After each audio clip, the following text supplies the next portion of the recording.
Hola a todos, mi nombre es Tonatiuh Velázquez Ceciliano y hoy les voy a dar una breve plática sobre el teorema de Brun-Minkowski. ¿Cuál es la motivación de este teorema? Existe una desigualdad bastante conocida llamada la desigualdad isoperimétrica. En el plano nos dice que si tengo una colección de curvas cerradas con perímetro fijo, entonces quisiera saber si existe alguna que me maximice el área que encierra. O dicho de otra forma, si tengo una colección de curvas cerradas que encierren un área fija, entonces quisiera saber si existe una curva que me minimice el perímetro. En el plano sabemos que justamente el perímetro de una curva cerrada elevado al cuadrado es mayor o igual que 4 pi veces el área que encierra dicha curva. Además, se alcanza la igualdad si y solo si la curva cerrada es un círculo. En este sentido, quisiera saber si este tipo de resultado se cumple para espacios más generales. La respuesta es que sí. En lugar del plano, podríamos considerar Rn y podemos definir los cuerpos convexos, que son conjuntos compactos, convexos y no vacíos. Además, queremos generalizar esta noción de perímetro y área, por lo que podemos definir el área superficial de un conjunto como este límite, donde lo interesante es que estamos involucrando la medida del Lebesgue n-dimensional.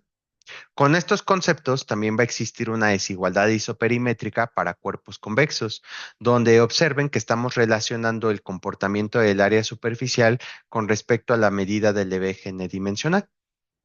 Lo interesante de esta desigualdad es que se deduce de otra más general, que es justo el objeto de estudio de esta plática. La desigualdad de Brun-Minkowski también se cumple para cuerpos convexos y lo que nos dice es una relación que existe entre la medida del Lebesgue de un cuerpo convexo A, la medida del Lebesgue de un cuerpo convexo B y cómo se comporta respecto a la combinación lineal convexa de estos conjuntos A y B. Podemos tener dos tipos de generalizaciones. ¿Qué sucede con otros subconjuntos de Rn? ¿O qué sucede con espacios que no sean Rn? Hay que tener cuidado, pues no todos los espacios tienen una suma o un producto escalar. También, ¿qué sucede con la medida de Lebesgue? Bueno, una primera aproximación es que en lugar de cuerpos convexos consideremos conjuntos Lebesgue medibles.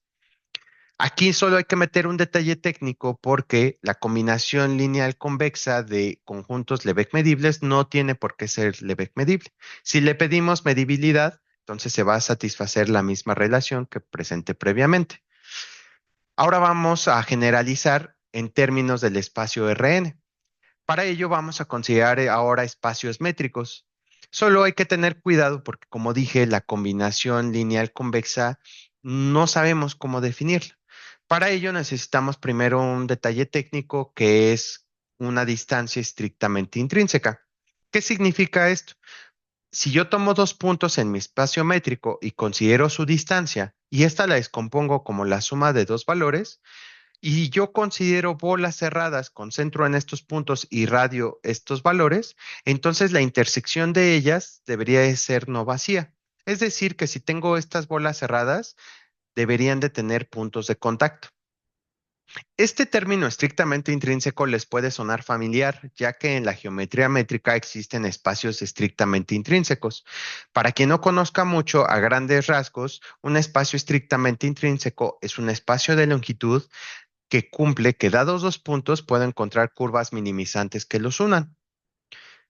Estos conceptos se relacionan bastante, pues estos espacios que acabo de mencionar cumplen que su métrica justamente es una distancia estrictamente intrínseca.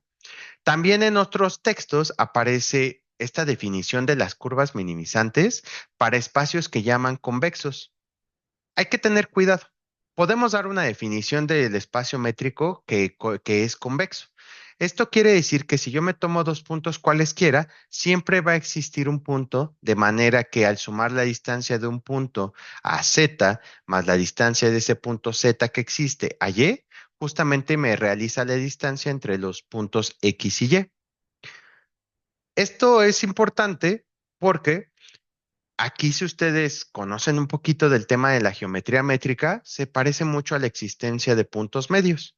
Bueno, no es tan extraño, ya que resulta que Si yo considero espacios métricos completos, entonces la noción de espacio estrictamente intrínseco con las curvas minimizantes, la noción de distancia estrictamente intrínseca con los puntos de contactos de las bolas cerradas y esta noción de convexo que acabo de mencionar en la diapositiva anterior, pues van a ser equivalentes. Como observación, y como pudieron notar en la diapositiva anterior, nuestra definición de convexo no coincide con la definición usual que se tiene en espacios euclidianos. Esto solo lo menciono como detalle técnico, ya que a partir de este momento vamos a considerar espacios métricos que tengan distancias estrictamente intrínsecas. Eso es porque para la definición de los siguientes conjuntos necesitamos que sean no vacíos. ¿Qué son estos conjuntos? Bueno, que recuerden que queremos generalizar la noción de combinación lineal convexa. Para ello, en espacios métricos vamos a definir la combinación lineal de convexa de dos conjuntos. Este conjunto va a tener puntos que cumplen que, si ustedes notan, la distancia de un punto en mi primer conjunto a esos puntos que estoy considerando en la combinación lineal de convexa, más la distancia del mismo punto a un punto que se encuentra en mi segundo conjunto, resulta que si yo lo sumo, entonces me va a realizar la distancia entre A y B. Observen que aquí nuestro parámetro lambda nos hace variar nuestros puntos que existen. Esta combinación lineal de convexa sí es una buena generalización. Ahora nos falta pues saber qué va a pasar con la medida del Lebesgue que mencioné al inicio. Para ello vamos a construir espacios métricos de medida. A estos espacios métricos los vamos a dotar de una medida, pero no una medida cualquiera. Vamos a pedir que los espacios métricos sean completos y separables, y además vamos a pedir que la medida sea una medida de Borel. Solo para recordar, la medida de Borel es una medida definida sobre la sigma álgebra de Borel, que es la sigma álgebra generada por la topología inducida por la métrica. Como estos espacios métricos tienen una medida, tienen las definiciones estándar que existen para medidas, por ejemplo, que la medida sea localmente finita, es decir, que para cualquier punto exista una bola cuya medida sea finita, que sea regular interior, es decir, que cualquier boreliano lo pueda aproximar por compactos. También que la medida sea estrictamente positiva, es decir, que para cualquier punto y cualquier radio, si yo me tomo la medida de esa bola, siempre sea positiva. Y así existen otras definiciones estándar de teoría de la medida. Vamos a decir que estos espacios métricos de medida van a tener una medida de radón si esta medida es localmente finita y regular interior. Existen muchos ejemplos en la geometría de espacios métricos de medida. Por ejemplo, las n variedades riemannianas completas con la medida de volumen canónica de dimensión n, los espacios de Alexandrov n dimensionales de curvatura acotada inferiormente con la medida de Hausdorff n dimensional. Para quien no conozca mucho de estos espacios son una generalización de las variedades riemannianas completas con curvatura seccional acotada inferiormente de manera uniforme. Y también tenemos los espacios RCD con sus respectivos valores. De nuevo, si alguien no los conoce, son espacios que son generalización de las variedades riemannianas completas con curvatura de Ricci acotada inferiormente por K y dimensión acotada superiormente por N. Estos son ejemplos de espacios métricos a medida, así que los resultados que mencionemos posteriormente pues, se van a cumplir para este tipo de espacios y los ejemplos que ustedes consideren. ¿Qué sucede con Brun-Minkowski en espacios métricos de medida? En esta diapositiva simplemente les voy a mostrar la notación que voy a utilizar para los siguientes enunciados. La que se parece a lo que mostré al inicio es justamente cuando el parámetro P es un número real distinto de cero, que es justamente esta suma. Los otros no es que sean extraños, lo que pasa es que el teorema de Brun-Minkowski tiene muchas equivalencias. Estas equivalencias las podemos también enunciar para espacios métricos de medida. En este caso solo les voy a presentar una y vamos a decir que un espacio métrico de medida satisface la desigualdad de Brun-Minkowski con respecto a un parámetro P si para cualquier valor lambda entre 0 y 1, usando la notación anterior, se satisface esta desigualdad. Donde A, B y C son conjuntos medibles.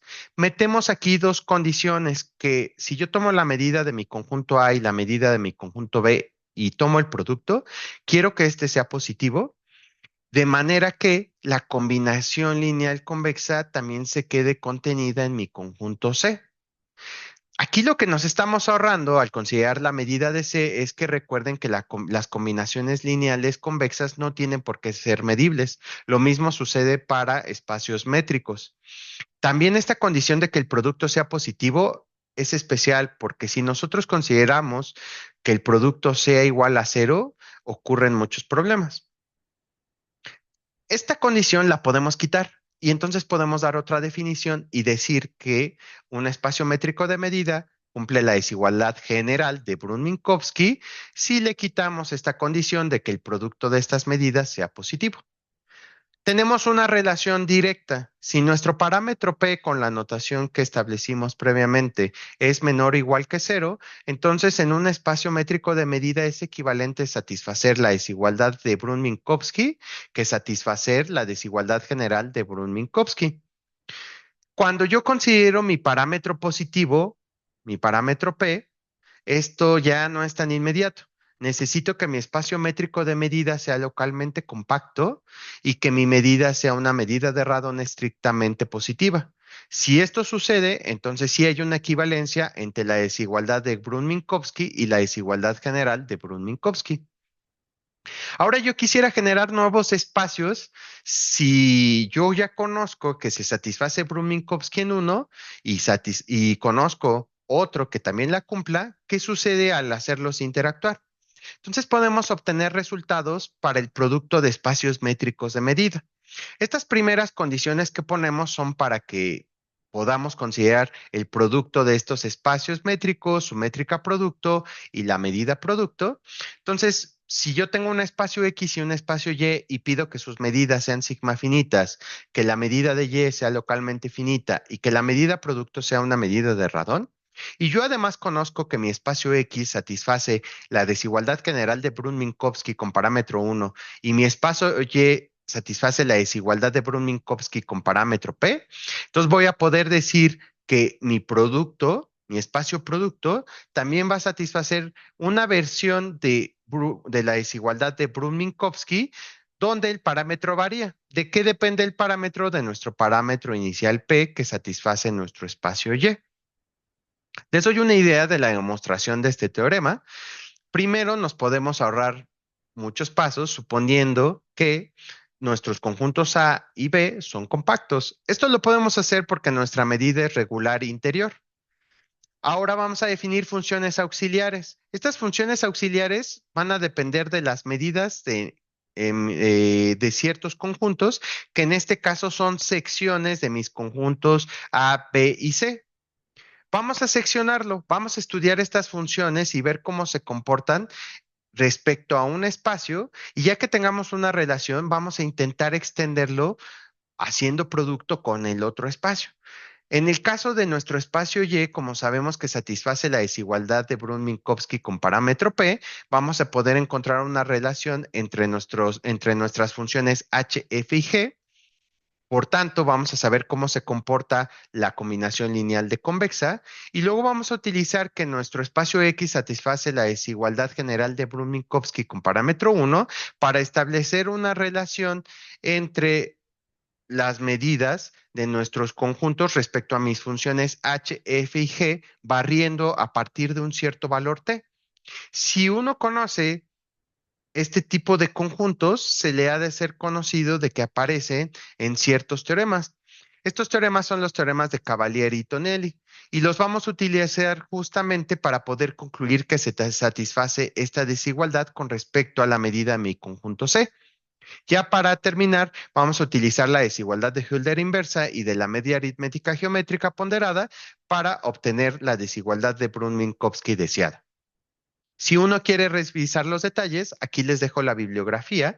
Este resultado lo pueden encontrar en el artículo de Ritoré y Yepes, donde habla acerca de desigualdad de Brun-Minkowski en productos de espacios métricos de medida. Además, habla de desigualdades más generales. Por ejemplo, no solo la de Brun-Minkowski, sino la de Prekopa-Leindler o la de Borel-Braskamp-Lieb, que también nos establecen una relación de estas cantidades. Aquí les menciono también el artículo de Gardner, porque es un artículo base para hablar acerca de la desigualdad de Brun-Minkowski, y les dejo el texto de Schneider que habla acerca de la desigualdad de Brun-Minkowski, pero para cuerpos convexos. Les agradezco su atención y espero que sigan disfrutando las pláticas de este congreso.